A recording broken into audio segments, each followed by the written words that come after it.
Twongeye kuba ikaze mu gice cyacu cya ProTips. Uyu munsi rero tugiye kurebera hamwe ibintu byiza cyane. Mushobora kwibaza ati se ni ikihe kintu gishya twazanye kuri uyu munsi? Uyu munsi rero tugiye kwigira hamwe uburyo wakwivura imyate uramutse uyirwaye. Imyate ikunze kugirwa n'abantu bafite ikirenge gikomeye, cyane yuko abantu bafite ibirenge byoroshye badashobora kurwara imyate. Abantu benshi bakunze kwisiga ibindi bice byose by'umubiri, ntibibuke yuko ari na ngombwa yuko wasiga ibirenge byawe. Ari nayo mpamvu abantu bakunze kugira iyi ngaruka yo kugira imyate. Ubundi buryo rero bushobora gutuma warwara imyate nuko ushobora kuba ukunda kugendesha ibirenge bikaba byakuviramo ingaruka. Uko ugenda ugendesha ibirenge inshuro nyinshi, ikirenge cyawe kirakomera, uko kigenda gikomera bikuzanira ingaruka yo kuba warwara nawe imyate.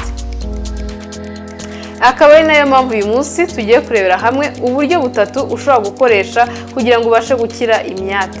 Uburyo bwa mbere rero ni ugukoresha isukari. Mushobora kwibaza ati se iyo sukari ikoreshwa ite? Iyo sukari rero si ukuyifata ukayirya mu buryo dusanzwe turya isukari, ahubwo iyo sukari uburyo ikoreshwa urayifata ugashyiramo utuzi duke cyane ukayivanga n'ayo mazi. Iyo umaze kuyivanga mu tuzi duke ugenda usigiriza hahandi hafite ikibazo.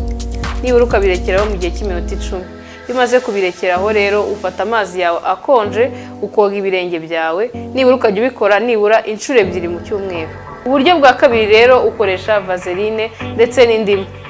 Rero uburyo vaseline n'indimu bikoreshwamo, ufata vaseline nkeya cyane warangiza ukavangamo ikiyiko kimwe cy'indimu.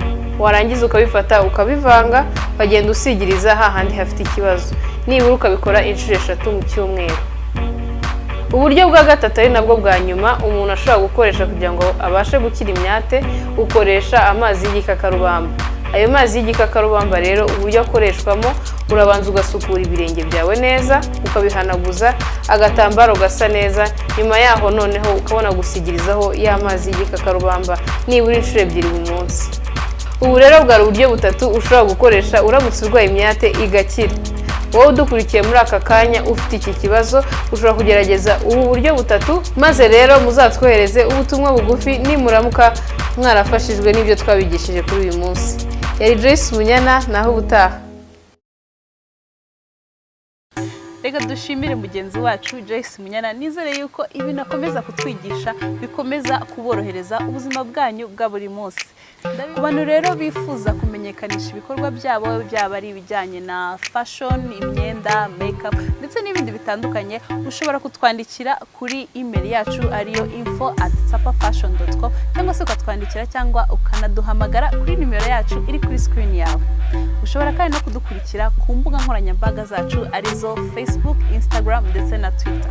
Akaba yari aha dusoreje ikiganiro cyacu, gusa sinagenda ntabashimiye mwebwe mwese mukomeza kudukurikira. Ndashimira kandi n'abaterankunga bacu Hotel Villa Portofino ndetse na equipe technique tuba twafatanyije gutegura kino kiganiro, Olivier Umukura ndetse na Fabrice Ndayishimiye. Dusoreje ahangaha rero, mugire icyumweru cyiza naho ubutaha.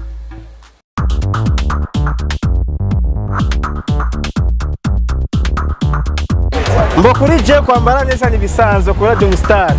Hano rero tukaba turi kumwe n'abandi bantu bitabiriye Deshawe Party. Murabibona rero ko ndaberewe rwose kandi nawe byakubera. Umushanana atari umwambaro w'abantu bakuru nkuko cyera twabitekerezaga. Kugira ngo wumve ko wambaye neza nuko ubanza kwiyumva wowe ubwawe.